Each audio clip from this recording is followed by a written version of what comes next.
গরিব মানুষ রোজা রাখছে, বিবিও রোজা, নিজেও রোজাদার, সন্তানেরাও রোজাদার, কিন্তু কষ্ট, গরিব মানুষ আজকে বাসায় ইফতারি করার কোনো আয়োজন নাই, টাকাও নাই, ইফতারি কই কেমনে কি করি। দৌড়াইয়া চলে গেল এক বন্ধু মুসলমান বড় লোকের বাড়ির দরজায় গিয়া কয়, ভাই আমারে কিছু টাকা ধার দিবেননি? কয় কেন? বলে আমার ঘরে সবাই রোজাদার, ইফতারির আয়োজন নাই, আমি আর আমার স্ত্রী দুইজনে এক গ্লাস পানি পান করিয়াও তো ইফতার করতে পারবো, কিন্তু বাচ্চাদের সামনে যদি কিছু দিতে না পারি লজ্জা রাখবো কোথায়? ভাই আমারে কিছু টাকা ধার দেন। অহংকারী মুসলমান ধমক দিয়ে তাড়ায় দিল, যাও। ভাবছে তোরে টাকা দিলে তুই দিতে পারবি, যা, তোকে কোনো টাকা দেওয়া হবে না। লোকটা কান্না করে করে এবার বিদায় নিচ্ছে, সময় খুব কম। রাস্তার মাঝ থেকে বান্দা কাঁদে আর হাঁটে, হঠাৎ দেখে একটা বিধর্মী লোক সামনে দিয়ে আসতেছে অপর দিক থেকে। সামনে দাঁড়ায় কয়, এই মুসলমান গরিব কেন কাঁদো? বলে তুই বিধর্মী, তোরে বলে লাভ কি? বলেন একটু বল। বলে আজ আমার ঘরে সবাই রোজাদার, ইফতারির আয়োজন নাই, টাকা নাই, বড় অসহায়, আমার জাতি ভাই মুসলমান বড় লোকের ঘরে গেলাম, কিছু ধার চাইলাম, লোকটা আমারে দিল না, ধমক দিয়ে তাড়ায় দিল। বিধর্মী লোকটা কয়, তুই যদি মনে কিছু না নেও, তোর ইফতারির টাকাটা আমি দিব, কোনো দাবি নাই, পারলে দিস, না পারলে তোর উপরে দাবি নাই, যা তুই নিয়ে নে। এইবার লোকটা সন্তানের হাসি মুখ ফুটানোর জন্য বিধর্মীর টাকাটা নিয়ে এবার ইফতারির আয়োজন করলো। আয়োজন করিয়া সন্তানগুলো নিয়ে ইফতারি সামনে, ইফতারির আগ মুহূর্তে মাওলার দরবারে দোয়া কবুল হয়। এইবার গরিব মানুষটা ইফতারি সামনে নিয়ে দুই ফোঁটা চোখের পানি ছেড়ে কান্না করে আর বলে, ও মালিক, আমার মুসলমান ভাই আমারে ধমক দিয়া তাড়ায় দিল, এক বিধর্মী আমারে দান করলো, আমার সন্তানের মুখে আজকে হাসি, ওই বিধর্মীরে আমি কি দোয়া করব কিছু তো বলতে পারি না, তবে এতটুকু বলি, ও মাওলা দয়া করে তার সিনায় তুমি হেদায়াতের নূর দান করিয়া দাও। আল্লাহর বান্দা দোয়া করিয়া ইফতারি করে ফেলল। রাত গভীর হয়ে গেল, চতুর্পার্শ্বে নিমজ্জিত, সব চুপচাপ, ঘরের বাতি বন্ধ, সবাই ঘুমায়। ওই অহংকারী মুসলমান ওরাও ঘুমায় গেছে। ঘুমের মধ্যে স্বপ্ন দেখে কিয়ামতের ময়দান কায়েম হয়ে গেছে, সূর্যটা মাথার উপরে নেমে আসছে। সূর্যের গরমে বেঈমানগুলো, গুনাহগারেরা লাফালাফি করে, দৌড়ায়, সহ্য করা যায় না। সূর্যের গরমে জমিনটা তামা হয়ে গেল। হাসরের ময়দানে সবাই শুধু দৌড়ায়, চিৎকার দিতেছে, বাঁচাও বাঁচাও। কেউ আবার কান্না করে, একটু পানি দাও। মুসলমান ঘুমের মধ্যে দেখে, কয় আমি ঘুমের মধ্যে দেখি বিশাল কিয়ামতের মাঠের এক পাশে একটা সুন্দর বিল্ডিং দেখা যায়। এমন জোরে একটা দৌড় দিলাম, দেখিনি বিল্ডিংটার মধ্যে গিয়ে আশ্রয় নেওয়া যায়নি, সূর্যের তাপ সহ্য করা যায় না, উপরেও গরম, নিচে জমিনটা তামার হয়ে গেল, গরম দাঁড়ানো যায় না, সবাই উলঙ্গ। দৌড়াইয়া বিল্ডিং এর কাছে গেলাম, দেখি তালা লাগানো, দারোয়ান বসা, ভাই দরজাটা খোল। দারোয়ান কয়, দেখো না এই বাড়িটা কার জন্য বানানো, নাম লেখা আছে দেখ। আমি পড়তে জানি না। ওই বাড়িতে লেখা আছে, যারা দান সৎকা করবে তাদের জন্য এই বালাখানা।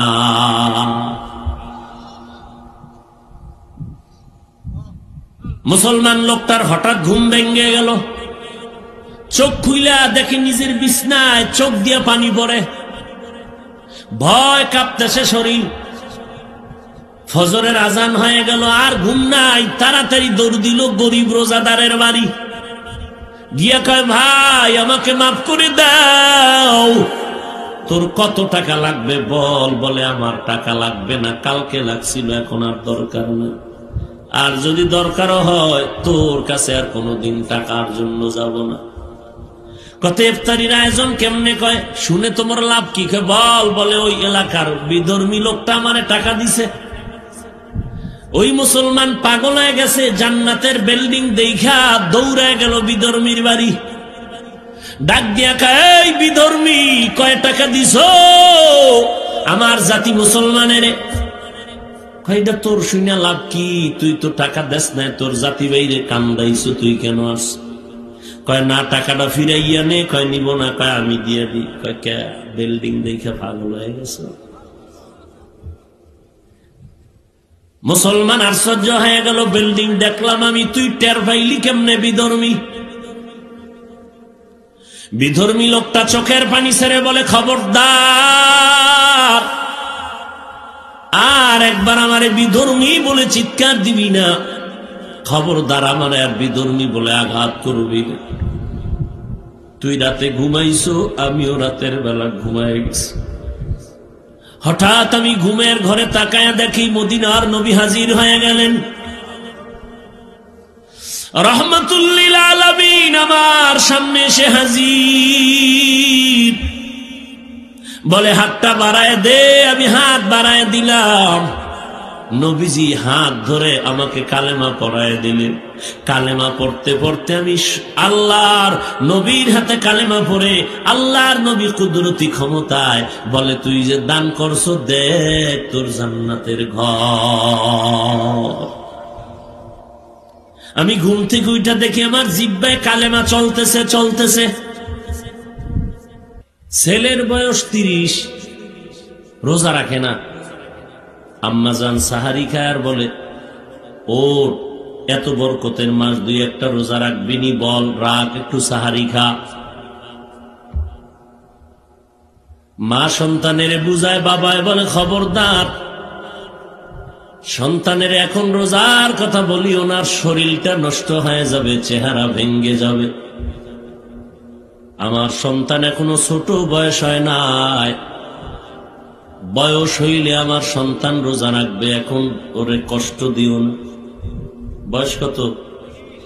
সন্তান এখনো ছোট, বালে গয় নাই। কেমন কুলাঙ্গার বাবা! 30 বছরের ছেলেরে রোজা রাখতে কয় মায়, বাবায় দেয় বাধা। কেন? শরীর নষ্ট হবে, চেহারা ভেঙ্গে যাবে। ওই আব্বাজানকে যদি বলি, এই সন্তানের বাপ, তোমার সন্তান আল্লাহর হুকুম মতো রোজা রাখলে চেহারা নষ্ট হবে, শরীরটা নষ্ট হয়ে যাবে, বলো তোমার সন্তান তো এখন মোবাইল ছাড়া কিছুই বুঝে না। সারাটা রাত মোবাইলের স্ক্রিনে তাকাইয়া গুনাহ করে করে করে করে সারাটা রাত কাটাইলো, ঘুমাইল না। এই ঘুমটা নষ্ট করার কারণে এক সময় চেহারাটা ভেঙ্গে গেল, শরীরটা ভেঙ্গে গেল। কারণ আল্লাহর দেওয়া রাতের ঘুম গোটা জগতের মানুষের জন্য শরীরের শুধু ঔষধ না, মহা একটা ঔষধ। দিনে 6 ঘন্টা ঘুমাবেন, রাতে 10 মিনিটের ঘুমে এই ফায়দা পাবেন না।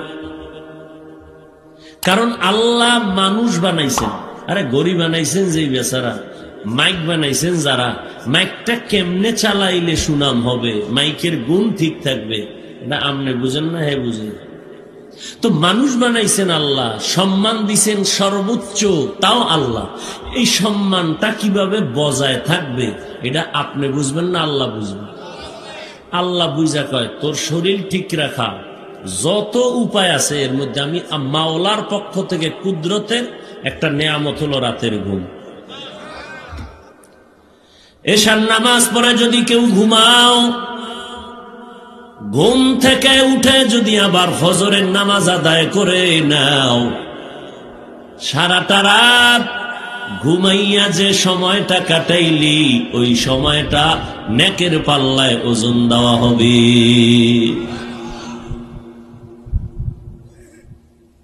এশার নামাজ পড়ে ঘুমাও। রসুল এশা পড়ে ঘুমাইতেন, কথা কম বলতেন, যত তাড়াতাড়ি পারতেন নবী এশা পড়ে ঘুমাইয়া যাইতেন, ভোর রাত্রে আবার উঠতেন ইবাদতের জন্য। আম্মা জান আয়েশা রাদিয়াল্লাহু আনহা বলেন, এশার নামাজ আনতে নবীজি আমার হুজরায় আসলেন, ঘুমায় পড়লেন। রাতের গভীর হঠাৎ আমি আয়েশা নজর করে দেখি নবী আমার বিছানার মধ্যে নাই। ভাবলাম আমার নবী রাহমাতুল লিল আলামিন অন্য কোন বিবির ঘরে চলে গেলেন নাকি। আমি আয়েশা খুঁজতে শুরু করলাম, তালাশ করে দেখলাম নবী কোন বিবির ঘরে নাই। রাহমাতুল লিল আলামিন জান্নাতুল বাকি মদিনার পার্শ্বে কবরস্থানের মধ্যে গিয়া দাঁড়ায় কান্দে আর উম্মতের জন্য ক্ষমা চাইতেছে। আতিনা ফি দারে দুনিয়া না হাসান, আতিনা ফি দারে উকবা না হাসান, ইয়া গিয়াসাল মুস্তাগীসিন ইহদিনা লিফতিখারা বিল উলুমি ওয়াল গিনা। যে নবীজির কোনো গুনাহ নাই, সন্দেহ করলে ঈমান চলে যাবে। শুধু ঈমান যাবে না, বউটা অটোমেটিক তালাক হয়ে যাবে। কারণ নবীরে যারা নবী বলে মানবে না, গুনাহগার মনে করবে, অন্যায়কারী মনে করবে, নবীদেরকে সাথে সাথে বেঈমান হয়ে যাবে। বিয়া কইরা থাকলে তার বউ থাকবে মুমিনা, তিনি থাকবে বেঈমান। মুমিনে আর বেঈমানে বিয়া হয় না, অটোমেটিক বিয়া ভেঙ্গে যাবে। বড় কঠিন বিষয়। ওই নবী যদি সারা রাত ইবাদতে কাটায় দেন, যেই নবীর কোনো গুনাহ নাই, তাহলে আপনার আমার উপায় কি? রমজান গেল, লাইলাতুল বারাত গেল, শাবানের প্রত্যেকটা রাত বড় বরকতের রাত। জুমার রাত, বৃহস্পতিবার দিন যাইয়া জুমার আগের রাত বড় বরকতের রাত। মোবাইল চালাইয়া রাত্র 2টা বাজাইলেন, 3টা বাজাইলেন, তাহাজ্জুদ 2 রাকাত পড়ার সময় আপনার হলো না, মোবাইল চালাবার সময় হইল। প্রচন্ড ঠাডা পড়তে আছে জমিনের ভিতরে, হাল চাষ করার সময় পাইলেন, আপনার দোকান খোলার সময় পাইলেন, আপনার ব্যবসা ঠিক রাখার জন্য আপনি নদী সাঁতরাইতে সময় পাইলেন, আপনার স্ত্রীর মন রক্ষার জন্য আপনি রাতের বেলা মার্কেটে যাওয়ার সুযোগ পাইলেন, বরিশাল গেলেন, ঢাকা গেলেন ছেলের জন্য, আপনার অসুস্থ সন্তানটারে সুস্থ করার জন্য ইন্ডিয়া পর্যন্ত দৌড়াইতেছেন। টাকা নাই, পয়সা নাই, মানুষের কাছে কাছে গিয়া ধার করেন, টুকটাক জমিন থাকলে বিক্রি করে ফেলতেছেন। কিন্তু আপনার কলবের মধ্যে যে অসুস্থ রোগ আছে, এর চিকিৎসার জন্য কোন আল্লাহওয়ালার কাছে গেলেন না, সময় নাই।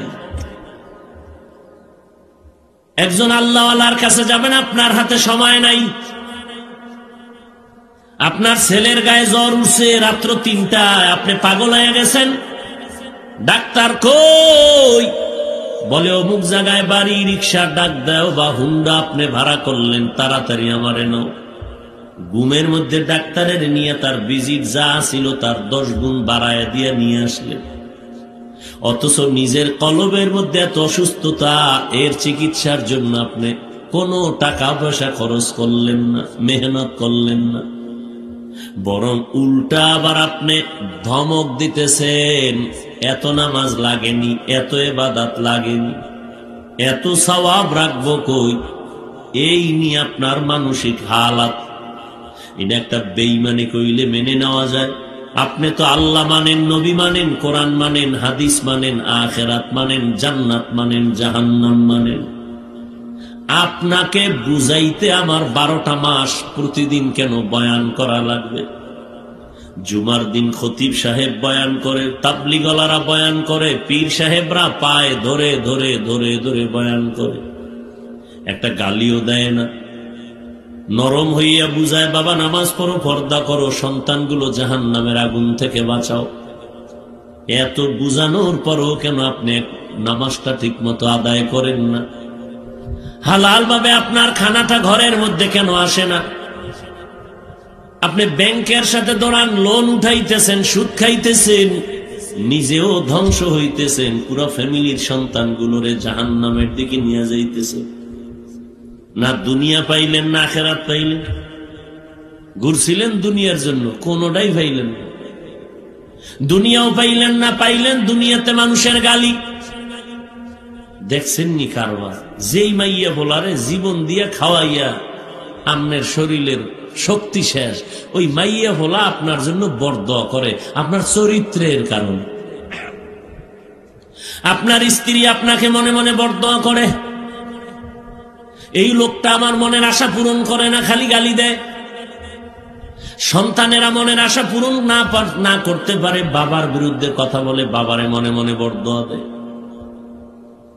বাবায় মরে গেলে ছেলেরা খুশি, স্ত্রী খুশি। কেমন স্ত্রীর জন্য আপনি জীবন দিতেছেন? এরে নবীর আশিক, আল্লাহ রাব্বুল আলামিন বলেন, দুনিয়ার পিছনে বান্দা ঘুরতে ঘুরতে ঘুরতে ঘুরতে সব নষ্ট করলে কিন্তু কিছুই পাইলি না। বালিশে মাথা লাগাইয়া ঘুম আসে না, ঘুম আসে না কেন? জমিনের টেনশন, ঝগড়া ফাসাদের টেনশন। তাহলে দুনিয়াও পাইলা না রে বাবা, আখিরাতের তো খবরই নেই। আমরা যারা নবীর তরিকা মতো টুপি পরলাম, দাড়ি রাখলাম, নামাজ পড়ি, পর্দা করি, হালাল খাই, আলহামদুলিল্লাহ, দুনিয়াও আমরা পেছনে ফালাইয়া দুনিয়ার থেকে আমরা আলাদা হয়ে যাই নাই। দুনিয়া আজ আমাদের বলতে গেলে গোলাম হয়ে কাজ করে। আখিরাতের ময়দানেও আমরা বাদশার হালাতে থাকতে পারবো, আশাবাদী ইনশাআল্লাহ। অহংকারীর জন্য না, আল্লাহর মোহব্বত নিয়ে বলতেছি। আলহামদুলিল্লাহ, নবীর তরিকায় চলার কারণে আমগো খানা বন্ধ হয় নাই, ঘুম বন্ধ হয় নাই। আপনি নামাজ রোজা বাদ দিয়া চিন্তা করছেন নামাজ পড়লে এত সময় আমার হাতে নাই, অথচ আপনি নামাজটা বাদ দিলেন। আপনার ব্যবসার ঝামেলা, চাকরির ঝামেলা, সংসারের ঝামেলা। আলহামদুলিল্লাহ, নবীর ওয়ারিস, নবীর মুহাব্বতের আমলওয়ালা যারা, এরা নামাজ 5 ওয়াক্ত পরে আবার ব্যবসা করে, চাকরি করে, সংসার চালায়। এদের খানাও আপনার মতো 3 বেলা খায়। আপনিও রাতের বেলা ঘুমান, এরাও ঘুমায়। আপনিও বাজারে যান, আমরাও বাজারে যাই। আপনিও বিয়ে শাদী করেছেন, আমরাও করেছি। আপনাদের সন্তান আছে, আমাদেরও আছে। আপনারাও ব্যবসা করেন, আমরাও করি। আপনারাও চাকরি করেন, আমরা করি। আল্লাহর গোলামি করতে গিয়া দুনিয়ার কোন রাস্তা তো আমাদের বন্ধ হলো না। আপনারাও দেশ বিদেশ ভ্রমণ করেন স্বাধীনভাবে, আমরাও ভ্রমণ করি। তবে আপনিও খান, আমিও খাই। ব্যবধানটা কোথায়? আপনি খাইতে গেলে দস্তারখানের চিন্তা নাই, আর আমার দস্তারখান ছাড়া খানা হয় না। আপনি খানার লোকমা দিলেন, বিসমিল্লাহর খবর নাই। আমি বিসমিল্লাহ ছাড়া খানার লোকমা দেই না। আপনি ঘুমাইলেন, পূব নাই, পশ্চিম নাই, ওযু নাই, গোসল নাই। আমি ওযু ছাড়া ঘুমাই না, ডান কাত ছাড়া ঘুমাই না। আপনি বাজারে যান, আমিও যাই। আপনি গিয়া মানুষের বদনাম গায়ে গায়ে চা পান খাইয়া খাইয়া, বিড়ি টানিয়া টানিয়া দিন পার করলেন। আমি আমার জরুরতটা সারিয়া বাজার থেকে চলে আসলাম। আপনিও ব্যবসা করেন, কিন্তু মানুষের ধোকা দেন, মিথ্যা কথা বলেন। আমার জীবন যাবে, একটা মিথ্যা হবে না। তারপরও আমার ব্যবসা মোটেও খারাপ নেই। আপনি ব্যবসা করি, আপনার রাত্রে ঘুম হয় না। আপনার মাথার উপরে কিস্তি দাঁড়ায় গেছে অনেক হাজার টাকা, অথচ আমার কোনো পেরেশানি নেই। আপনার ঘরে খানেওয়ালার পেট কম, সন্তান কম। আমার ঘরে খাওয়ার লোক বেশি, কারণ আপনি তো সন্তান দুনিয়াতে আসার রাস্তা ট্যাবলেট খায়া বন্ধ করছেন, আমি তো করি নাই। কারণ মদিনার নবী বলছেন, এমন বংশের মাইয়া বিয়া করবি যেই বংশে সন্তান বেশি হয়। কিয়ামতের ময়দানে আমি মুহাম্মদ গর্ব করিয়া আমি জান্নাতে ঢুকবো, আমার উম্মতের সংখ্যা বেশি হবে। নবী কয় উম্মত বাড়াও, আপনি বলেন নবীর বিরুদ্ধে গিয়া উম্মত কমাও। কেন? কয় থাকবে কই, খাবে কি? আল্লাহ কয় থাকার জায়গার ব্যবস্থা তো আমি করার মালিক, রিজিকের মালিক তো তোর আব্বারে বানাই না আমি রিজিকের মালিকানা রেখেছি। তোর বাবারে যদি রিজিকের মালিক বানাইতাম, তোর এলাকায় সবটিরে ফকিন্নি ভিক্ষুক বানায় ছাড়তো না খাওয়াইয়া। কিন্তু আমি আল্লাহ রিজিকের চাবি হাতে রাখলাম। ধনীরও যতটুকু দরকার দেই, গরিবেরও যতটুকু দরকার দেই। অতএব পেরেশানি কেন করে রে গোলাম? আল্লাহর ভয় অন্তরে ঢুকাও, আল্লাহর মোহাব্বত তৈরি করো, অন্তরের সাথে আল্লাহর সাথে সম্পর্ক তৈরি করো। আল্লাহর সাথে সম্পর্ক তৈরি করার যত মাধ্যম আছে এর মধ্যে বড় মাধ্যম হলো রমজানের রোজার দ্বারা। গুনাহ থেকে বাঁচো, আল্লাহর রহমতের নজর চলে আসবে। রহমতের নজর যখন দিবেন তখন আল্লাহ বলবেন, তোর মাঝে আর আমি আল্লাহর মাঝে কোনো পর্দা নাই, তুই আমার, আমি আল্লাহ হয়ে গেলাম তোমার। জান্নাতে যাইতে কোনো টিকিট লাগবে? কথা বলেন না কেন? এরে পর্দার আড়ালের আম্মা জানেরা, আপনারা নবী না, তবে নবীদের মা, ওলিদের মা, সাহাবায়ে কেরামের মা, ওমরের মা, আবু বকরের মা। আপনারা ফাতেমা রাদিয়াল্লাহু আনহার মতো নারী, খাদিজা রাদিয়াল্লাহু আনহার মতো নারী, আয়েশা সিদ্দিকা রাদিয়াল্লাহু আনহার মতো নারী। আপনি হাফেজে কোরআন হতে পারেননি ঠিকই, কিন্তু আপনার আল্লাহ সুযোগ দিছে হাফেজে কোরআনের মা হওয়ার মতো। আপনি পীরের মা হবেন, আলেমের মা হবেন, কোরআনওয়ালার মা হবেন। আর এগুলো পাওয়ার জন্য মা আপনাকে আদর্শওয়ালা হতে হবে। আর আদর্শের মধ্যে মদিনার আদর্শের মতো দামি আদর্শ নাই। 5 বেলার নামাজ পড়বেন আম্মা জান, ঘরের মধ্যে নামাজ পড়েন, স্বামীর মাল হেফাজত করেন। হযরত আলী বলেন, আমি একদিন কোথার থেকে যেন মসজিদে নববীর মধ্যে গিয়ে ঢুকলাম, দেখি রহমতের নবী বসে আছেন, সামনে সাহাবায়ে কেরাম বসে আছেন। একটা প্রশ্ন ভেতরে চলতেছে, জবাব কেউ দিতে পারে না। প্রশ্নটা কি বলতে পারবানি? সাহাবায়ে কেরাম, এই জমিনের মধ্যে নারীদের জন্য সর্বোত্তম গুণ কোনটা, বড় দামি গুণ মহিলাদের জন্য কি বলো? হযরত আলী বলেন, এই আলোচনা চলতেছে, কেউ জবাব দেয় না। আমি কিছুক্ষণ বসে ঘর থেকে, নবীর দরবার থেকে বের হইয়া ডাইরেক্ট আমি আমার ঘরের মধ্যে চলে গেলাম। বাড়ির মধ্যে যাইয়া দেখি আমার স্ত্রী ফাতেমা রাদিয়াল্লাহু আনহা ঘরের কাজের মধ্যে ব্যস্ত হয়ে আছে। আসসালামু আলাইকুম ইয়া আহলাল বাইত। মুসলমান ঘরে ঢুকবা, সালাম দাও, ডান পাও দিয়া ঘরে ঢুকো আর বিসমিল্লাহর আওয়াজ দাও। পারলে তুমি একবার সূরা ফাতিহা পড়ো, কুল হু আল্লাহ পড়ো, দরুদ শরীফ পড়ো, আর সালামটা জোরে দিবা, কারণ ঘরের মধ্যে দূষিত যদি কিছু থাকে সালামের কারণে বের হয়ে যাবে। হযরত আলী বলেন, আমি ফাতেমাকে সালাম দিলাম। ফাতেমা আমাকে জিজ্ঞেস করলেন, আপনি এত তাড়াহুড়া করে কোথা থেকে আসছেন? আমি বললাম, ফাতেমা, রহমতে আলম নবী মুহাম্মদের দরবার থেকে আসছি, একটা বিষয়ের উপরে কথা চলতেছে। বলে, আব্বা জানের কি হালাত? বলে, নবী পেরেশান, একটা প্রশ্ন সেখানে চলে, জবাব নাই। কি প্রশ্ন? নারীদের জন্য জগতের মধ্যে উত্তম গুণের নাম কি? কেউ জবাব দেয় না, কয় না। ফাতেমা, তুমি একটা দাও না। ফাতেমা রাদিয়াল্লাহু আনহা জবাব দিলেন, হে স্বামী আমার, জগতের মধ্যে নারীদের জন্য সর্বোত্তম গুণ হলো বেগানার নজর থেকে নিজেকে হেফাজতে রাখা। হযরত আলী বলেন, আমি দৌড়াইয়া গেলাম আবার নবীর দরবারে, মসজিদে নববীর ভেতরে গিয়ে সালাম দিলাম। নবী মনে হয় আমার অবস্থাটা কিছুটা আঁচ করতে পেরেছেন। বলে, হ্যাঁ আলী, কোথা থেকে আসলেন? বলে, ঘরের থেকে। আমার ফাতেমার কি খবর? বলে, আলহামদুলিল্লাহ ভালো। এই বিষয়টা ফাতেমাকে জানাইলাম, নবী সুসংবাদ। ফাতেমা জবাব দিয়েছে। নবী মুস্কি হাসলেন, হ্যাঁ আমার মেয়ে তো জবাব দিতে পারবে, যদি দেয় বলো কি জবাব দিয়েছে। হযরত আলী বলেন, জবাব দিয়েছে নারীদের জন্য জগতে সর্বশ্রেষ্ঠ গুণ হলো বেগানার নজর থেকে নিজের হেফাজতে রাখা। নবী বলেন, ঠিকই সত্য কথা বলছে, কারণ ফাতেমা পারবে না কেন, সে তো আমার কলিজার টুকরা। ফাতেমা তো আমার কলিজার টুকরা, সে কেন এই কথা বলতে পারবে না? সঠিক বলেছে। নারীদের জন্য জগৎ শ্রেষ্ঠ গুণ হলো বেগানার নজর থেকে নিজেকে বাঁচাইয়া রাখা,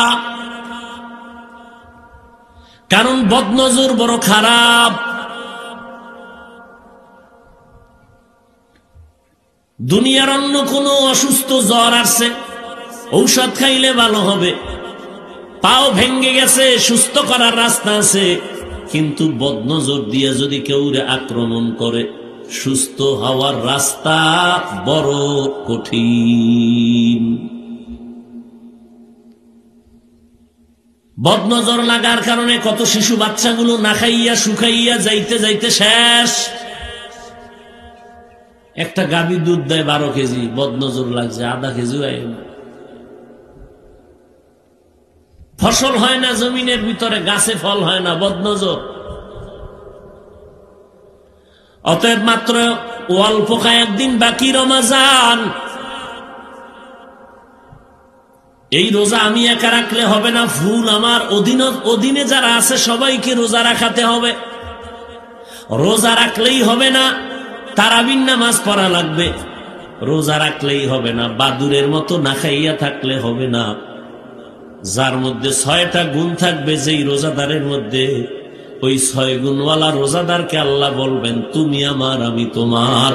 জান্নাতে ঢুকতে বান্দা তোর কোনো পারমিশনের দরকার নাই।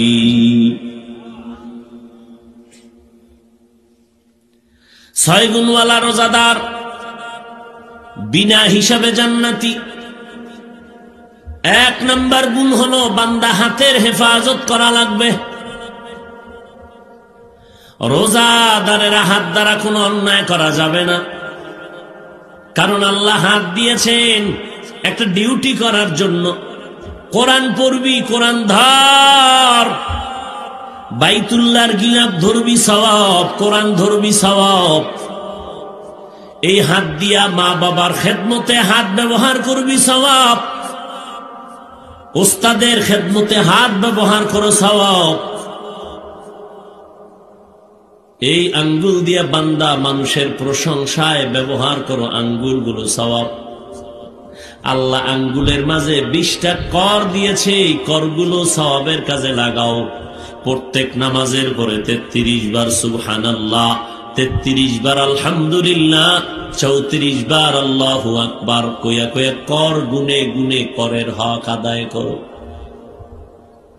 এটা পড়তে 5 মিনিটের বেশি লাগবে না। সুবহানাল্লাহ সুবহানাল্লাহ সুবহানাল্লাহ সুবহানাল্লাহ সুবহানাল্লাহ, হাতের কর গুনে কতবার ভুলে গেছে? 33 বার। আবার আলহামদুলিল্লাহ কতবার? এরপরে আবার আল্লাহু আকবার কতবার? নামাজের সালাম ফিরাইয়া সুন্নত থাকলে সুন্নত পড়িয়া এই আমলটা করো। লাভ কি জানো? 5 বেলার নামাজে 5 বার পড়বা, নামাজের পরে আর ঘুমের সময়, ঘুমের আগে একবার এই তাসবিহ পড়ে ঘুমাইবা। 33 বার সুবহানাল্লাহ সুবহানাল্লাহ সুবহানাল্লাহ সুবহানাল্লাহ সুবহানাল্লাহ আলহামদুলিল্লাহ আলহামদুলিল্লাহ আল্লাহু আকবার আল্লাহু আকবার। এই 33 বার সুবহানাল্লাহ, 33 বার আলহামদুলিল্লাহ, 34 বার আল্লাহু আকবার। এই তাসবিহকে বলে তাসবিহে ফাতেমি, ফাতেমা রাদিয়াল্লাহু আনহার তাসবিহ। এরে আম্মা জানেরা, আম্মা জান ফাতেমা রাদিয়াল্লাহু আনহার আমলটাকে ধরে রাখবেন। 5 বেলার নামাজ শেষ করে নামাজের পরে যায় নামাজে বসে আঙ্গুলের কর বাম হাত না, খবরদার। কোন হাত? ডান হাতের কর গুনে গুনে গুনে গুনে 33 বার সুবহানাল্লাহ, 33 বার আলহামদুলিল্লাহ, 34 বার আল্লাহু আকবার। আবার ঘুমের সময় ঘুমের আগে বিছানায় বসে বসে পরে ঘুমাইবেন বিনা উযুতে। এই তসবিহ পড়বেন বিনা উযুতে। সবসময় উযুর সাথে থাকতে পারেন, এটা বড় অস্ত্র, বুঝেন না? কোন তাবিজ লাগবে না, আল্লাহর কসম কোন তাবিজ লাগবে না।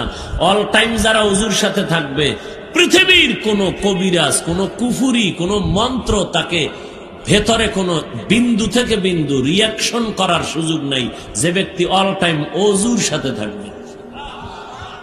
কোন তাবিজের গোষ্ঠীরও দরকার নেই, কোন বেঈমানেও বিন্দু থেকে বিন্দু ও 14 গোষ্ঠী মিলাইয়া সারা জগতের জিনের গোষ্ঠী এক জায়গায় করে একটা বিন্দু ক্ষতি করার কোন সাহসই পাবে না, যদি সবসময় ওযুর সাথে থাকেন। এগুলো একটা মাত্র অ্যাকশন, আরো বহু লাভ আছে অল টাইম ওযুর সাথে থাকা। আল্লাহ আমাকে আপনাদের সবাইকে সব সময় ওযুর সাথে থাকার তৌফিক কি আল্লাহ তৌফিক দান করুন। কি চেষ্টা করা যাবে? হ্যাঁ, চেষ্টা করেন, পারবেন। মানুষ পারে না কি? সবই পারে, সব পারে। আল্লাহ তৌফিক দান করুন। আম্মা জানেরা ওযুর সাথে থাকেন। এই আম্মা জান, খানা পাকাইবেন বিনা ওযুতে খানা পাকাইবেন না, ওযুর সাথে খানা পাকাইবেন। ওই খানা যার পেটে যাবে, তার খানার দ্বারা তার কুওয়াত বেড়ে যাবে, রুহানি পাওয়ার বেড়ে যাবে, ইবাদতে শক্তি পাবে, আর আল্লাহ আপনার জান্নাতের দরজা খুলে রাখবেন। কয়জন মা পাওয়া যাবে ওযুর সাথে খানা পাকায়? মদিনাতুল মুনাওয়ারা থেকে খাজা মঈনুদ্দিন চিশতি আজমিরি ভারতবর্ষে আসলেন কালেমার পতাকা উড়ানোর জন্য। ঘুরে ঘুরে ঘুরে ঘুরে গোটা ভারতবর্ষে মানুষের কালেমার দাওয়াত দেয়। দাওয়াত দিতে দিতে একদিন মঈনুদ্দিন হিসাব করে দেখে 90 লক্ষ বিধর্মী খাজা মঈনুদ্দিনের হাতে মুসলমান হয়ে গেল। মঈনুদ্দিনের দিলটা বড় হয়ে গেল। আম্মা জান খায় তো খুশি করে, কয় মা, অসংখ্য লক্ষ লক্ষ লক্ষ লক্ষ বিধর্মী আজ আমার হাতে কালেমা পড়ে মুসলমান হয়ে গেল। আম্মা জান ডেকে বলে, মঈনুদ্দিন, এটা তোর বাহাদুরি করার কিছু নাই, সব আমি মায়ের অবদান। খাজা মঈনুদ্দিন চিশতি আজমিরি রহমাতুল্লাহ আলাইহি বললেন, মা আপনার অবদান কি? বলে, রে মঈনুদ্দিন, তুই আমার গর্ভে যখন আসছো, এক রাতে আমি মা ঘুমাই না, যায় নামাজে কাটাইছি, মাওলার দরবারে দোয়া করেছি, ও দয়ার মালিক, আমার গর্ভের সন্তান তুমি জগতের কুতুবুল আলম বানায় দাও। তুই যখন দুনিয়াতে আসছো রে বাবা, আমি মা তোকে আমার বুকের দুধ পান করাইছি, তবে খোদার কসম, আমি মা মঈনুদ্দিন তোরে যতবার দুধ পান করাইছি, এক ফোঁটা দুধও বিনা অজুতে তোর মুখে দেই নাই। এমন মায়ের সন্তান খাজা মঈনুদ্দিন হবে না তো আপনার টেলিভিশনওয়ালা আম্মা জানেরটা হবে। পেটপিট খালিওয়ালা অর্ধুলাঙ্গ বেহায়া নারীরা রাস্তায় ঘুরবে, মার্কেট করবে, তার সন্তান হবে খাজা মঈনুদ্দিন। এরে আম্মা জান, এই দুনিয়াতে যত ভালো সন্তান হয়েছে সব পর্দাওয়ালা মায়ের সন্তান, নামাজি মায়ের সন্তান। দুনিয়ার লাইনে যদি দেখেন এমপি সাহেব, মন্ত্রী সাহেব, এসপি, ডিসি, বড় ভালো মানুষ, ব্যবহার ভালো, নামাজ পড়ে, বুঝতে হবে তার মা ভালো, এই জন্য সন্তান ভালো। খোঁজ নিয়ে দেখবেন তার মায়ের চরিত্র ভালো, আদর্শ ভালো, এই জন্য সন্তান হয়েছে অনেক ভালো। এরে আম্মা জান, রমাজানের মাধ্যমে আল্লাহর মুহাব্বত আর তাকওয়া অর্জন করেন। ছয় গুণওয়ালা রোজাদারকে আল্লাহ বলবেন তুমি আমার আমি তোমার। একটা গুণ হলো হাতের হেফাজত করো। আল্লাহ যেই কাজ করতে বলছেন হাত দিয়া সেই কাজ করো, যে কাজ করতে বলেন নাই তার থেকে হাতকে বাঁচাও। ছয় গুণের দ্বিতীয় গুণ হলো বান্দা চোখের হেফাজত করো। এই চোখ দিয়া মা বাবাকে দেখবা সওয়াব, এই চক্ষু দিয়া কোরআন দেখো সওয়াব, বাইতুল্লাহ দেখো সওয়াব, আলেম ওলামা দেখবা সওয়াব, আসমান দেখো মাওলার কুদরত সওয়াব। কিন্তু আজকে যারা চোখ দিয়া মোবাইলের দিকে নজর করে গুনাহ করে রাত কাটায় দিলি, বল আল্লাহ যদি তোরে অন্ধ বানাইতেন কেমনে তুই ওই মোবাইলের গান দেখতি? সবে বরাতে রাতের বেলা মসজিদের বারান্দায় বড় বড় মজমায় দেখবা অন্ধ ভিক্ষুক কান্না করে আর ভিক্ষা চায়। তোমরা কত সুন্দর আমি দেখতে পারি না, জমিন কত সুন্দর দেখতে পারি না, আমার দুইটা বাচ্চা আছে, আমি অন্ধ। বাসায় যখন যাই সন্ধ্যাবেলা ভিক্ষা সারাদিন করার পর দুই পকেটে চকলেট নিয়ে যাই, দুইটা সন্তান আইসা আমার গলা জড়ায় কয় আব্বু চকলেট দাও, মজা দাও। আমি পকেট থেকে বের করে আমি বাচ্চা দুইটারে চকলেট দেই, ওরা দুজন আমার গালে চুমা খায় কয় আব্বু তুমি সুন্দর, তুমি সুন্দর। আমি কান্না করি আল্লাহ আমার এমন অন্ধ বানাইছো আমি দেখতে পারি না যে আমার সন্তান কত সুন্দর। আজকে ওই চক্ষু যদি আল্লাহ তোর পাওয়ার নিয়ে যাইতেন, তুই কেমনে মোবাইলে গান দেখতি, নাচ গান দেখতি, টেলিভিশন দেখতি বল? আমি আল্লাহর শুকর আদায় কর, চোখ দুইটা গুনাহ থেকে বাঁচায় রাখরে বান্দা। হাতের দ্বারা দান সদকা কর, হাতটাকে গুটাইয়া রাখিও না, আটকাইয়া রাখিও না, প্রশস্ত করো, দান করো, গরিবের দান করো, হাতের হক আদায় করো। অহংকারী করবা না রে বাবা, জীবন দুনিয়াও ধ্বংস হয়ে যাবে, পরকালও ধ্বংস হয়ে যাবে। গরিব মানুষ রোজা রাখছে, বিবিও রোজা, নিজেও রোজাদার, সন্তানেরাও রোজাদার, কিন্তু কষ্ট। গরিব মানুষ আজকে বাসায় ইফতারি করার কোনো আয়োজন নেই, টাকাও নাই, ইফতারি কই কেমনে কি করি? দৌড়াইয়া চলে গেল এক বন্ধু মুসলমান বড় লোকের বাড়ির দরজায় গিয়া কয় ভাই আমারে কিছু টাকা ধার দিবেননি? কয় কেন? বলে আমার ঘরে সবাই রোজাদার, ইফতারের আয়োজন নাই, আমি আর আমার স্ত্রী দুইজনে এক গ্লাস পানি পান করিয়াও তো ইফতার করতে পারবো, কিন্তু বাচ্চাদের সামনে যদি কিছু দিতে না পারি লজ্জা রাখবো কোথায়? ভাই আমারে কিছু টাকা ধার দেন। অহংকারী মুসলমান ধমক দিয়ে তাড়ায় দিল, যাও। ভাবছে তোরে টাকা দিলে তুই দিতে পারবি, যা, তোকে কোনো টাকা দেওয়া হবে না। লোকটা কান্না করে করে এবার বিদায় নিচ্ছে, সময় খুব কম। রাস্তার মাঝ থেকে বান্দা কাঁদে আর হাঁটে, হঠাৎ দেখে একটা বিধর্মী লোক সামনে দিয়ে আসতেছে অপর দিক থেকে। সামনে দাঁড়ায় কয় এই মুসলমান গরিব কেন কাঁদো? বলে তুই বিধর্মী, তোরে বলে লাভ কি? বলেন একটু বল। বলে আজ আমার ঘরে সবাই রোজাদার, ইফতারির আয়োজন নাই, টাকা নাই, বড় অসহায়। আমার জাতি ভাই মুসলমান বড় লোকের ঘরে গেলাম, কিছু ধার চাইলাম, লোকটা আমারে দিল না, ধমক দিয়ে তাড়ায় দিল।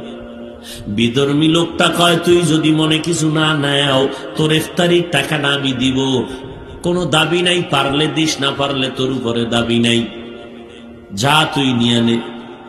এইবার লোকটা সন্তানের হাসি মুখ ফুটানোর জন্য বিধর্মীর টাকাটা নিয়ে এবার ইফতারির আয়োজন করলো। আয়োজন করিয়া সন্তানগুলো নিয়ে ইফতারি সামনে, ইফতারির আগ মুহূর্তে মাওলার দরবারে দোয়া কবুল হয়। এইবার গরিব মানুষটা ইফতারি সামনে নিয়ে দুই ফোঁটা চোখের পানি ছেড়ে কান্না করে আর বলে ও মালিক, আমার মুসলমান ভাই আমারে ধমক দিয়া তাড়ায় দিল, এক বিধর্মী আমারে দান করলো, আমার সন্তানের মুখে আজকে হাসি। ওই বিধর্মীরে আমি কি দোয়া করব কিছু তো বলতে পারি না, তবে এতটুকু বলি, ও মাওলা দয়া করে তার সিনায় তুমি হেদায়াতের নূর দান করিয়া দাও। আল্লাহর বান্দা দোয়া করিয়া ইফতারি করে ফেলল। রাত গভীর হয়ে গেল, চতুর্পার্শ্বে নিমজ্জিত, সব চুপচাপ, ঘরের বাতি বন্ধ, সবাই ঘুমায়। ওই অহংকারী মুসলমান ওরাও ঘুমায় গেছে। ঘুমের মধ্যে স্বপ্ন দেখে কিয়ামতের ময়দান কায়েম হয়ে গেছে। সূর্যটা মাথার উপরে নেমে আসছে। সূর্যের গরমে বেঈমানগুলো, গুনাহগারেরা লাফালাফি করে, দৌড়ায়। সহ্য করা যায় না সূর্যের গরমে, জমিনটা তামা হয়ে গেল। হাসরের ময়দানে সবাই শুধু দৌড়ায়, চিৎকার দিতেছে, বাঁচাও বাঁচাও। কেউ আবার কান্না করে, একটু পানি দাও। মুসলমান ঘুমের মধ্যে দেখে, কয় আমি ঘুমের মধ্যে দেখি বিশাল কিয়ামতের মাঠের এক পাশে একটা সুন্দর বিল্ডিং দেখা যায়। এমন জোরে একটা দৌড় দিলাম, দেখিনি বিল্ডিংটার মধ্যে গিয়ে একটু আশ্রয় নেওয়া যায়নি। সূর্যের তাপ সহ্য করা যায় না, উপরেও গরম, নিচে জমিনটা তামার হয়ে গেল, গরম, দাঁড়ানো যায় না। সবাই উলঙ্গ। দৌড়াইয়া বিল্ডিং এর কাছে গেলাম, দেখি তালা লাগানো। দারোয়ান বসা, ভাই দরজাটা খোল। দারোয়ান কয়, দেখো না এই বাড়িটা কার জন্য বানানো, নাম লেখা আছে দেখ। আমি পড়তে জানি না। ওই বাড়িতে লেখা আছে, যারা দান সৎকা করবে তাদের জন্য এই বালাখানা।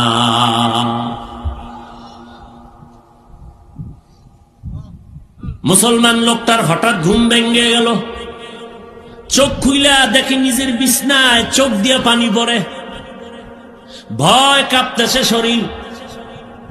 ফজরের আজান হয়ে গেল, আর ঘুম নাই। তাড়াতাড়ি দৌড় দিল গরিব রোজাদারের বাড়ি। গিয়া কয়, ভাই আমাকে মাফ করে দাও, তোর কত টাকা লাগবে বল। বলে, আমার টাকা লাগবে না, কালকে লাগছিল, এখন আর দরকার না।